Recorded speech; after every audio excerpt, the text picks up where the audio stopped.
Second year that the Purina Hall of Fame is taking place in this wonderful center devoted to pets and their owners.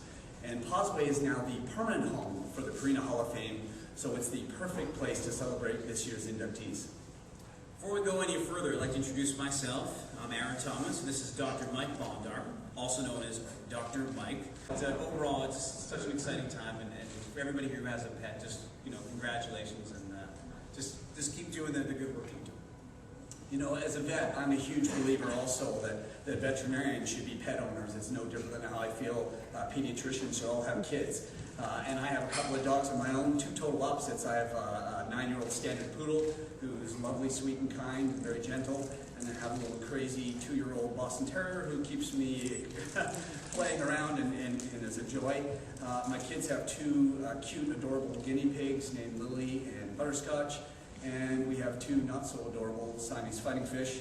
I was pretty sad when I found out that fish was not on a guinea pig diet. Just kidding.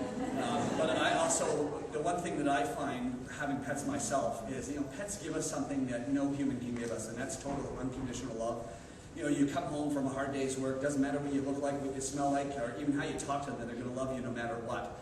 I'm just thrilled to be a part of the pet industry in general.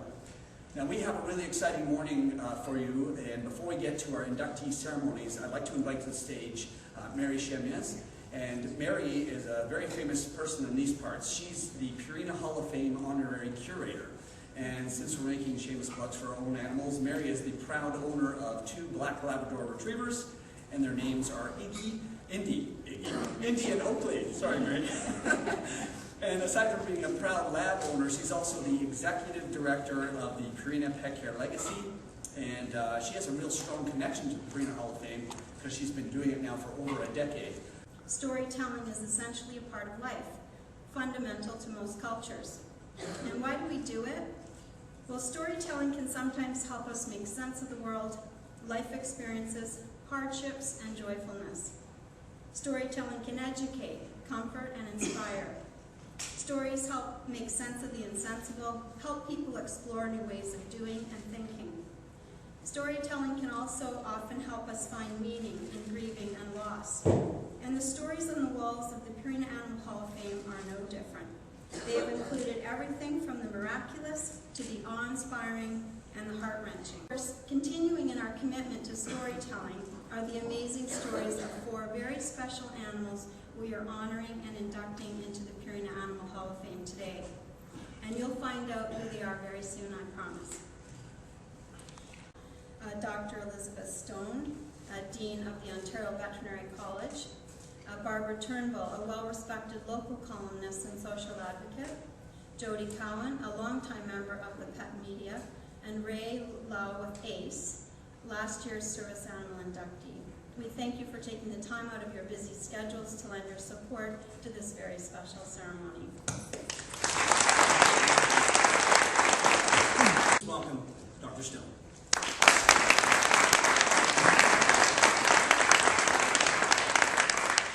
Thank you very much. I'm so pleased to be here and be a part of the Purina Animal Hall of Fame. Generally a quiet, chilled out, mellow fellow, which is why his uncharacteristic and extreme actions last December caught Phyllis's attention and ultimately saved her life.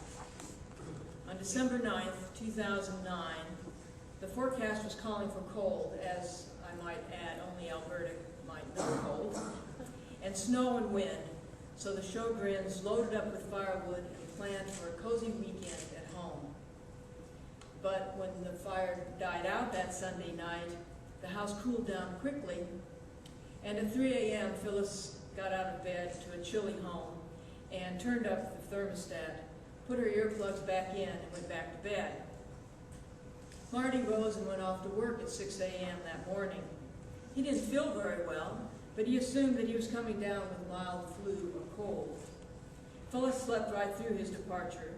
She was absolutely exhausted, and with her earplugs, it would take some serious noise to wake her up. All of a sudden, at 6:30 a.m., Phyllis heard what she describes as a terrible sequence of yowls coming from the basement. Guttural distress calls so incredibly loud she heard them easily through her earplugs. this was so atypical. Other than the occasional soft meow to go out, the Sjogren's cats were a quiet bunch. So the obvious distress in Geppetto's wailing voice was enough to make her jump from her bed to find out just what was going on. But as she rose, Phyllis realized she had an extremely painful headache. The loyal pet lover, though, that she is, she immediately went to check on the cats. Reaching the kitchen, Phyllis was astonished and shocked to find Geppetto making an absolute racket at the top of the basement stairs. But she herself was feeling overwhelmingly dizzy and faint, so strong she could barely walk. Phyllis bent down to comfort Geppetto until he calmed down.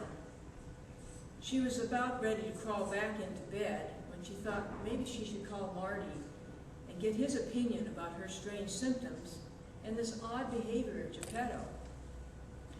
She also told Marty that the windows in the house had fogged up overnight.